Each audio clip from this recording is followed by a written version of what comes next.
Агенцијата за финансиска подршка во земјоделството и руралниот развој одобрила над 10 милиони денари за изградба на улици во 5 кочански населени места.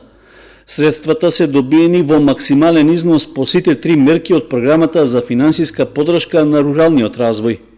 Обезбедените пари ќе бидат наменети за изградба на улиците Тоде Паунов во Долни Подлог, Маршал Тито во Мојанци, Ангел Стојчев во Тракање, Михаил Арсов во Прибачево и Ангел Донев во Оризари, чија вкупна должина изнесува над 1 километар.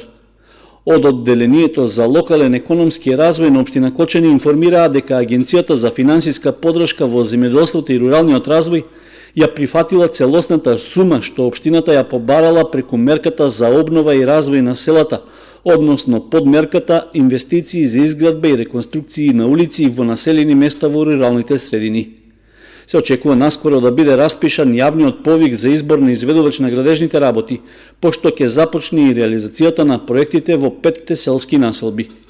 Вкупната финансиска конструкција за комплетирање на овие инфраструктурни активности е над 12 милиони денари, во кои освен поддршката од агенцијата, локалната самоуправа на Кочани обезбеди и сопствено учество од општинскиот буџет со близу 2 милиони денари.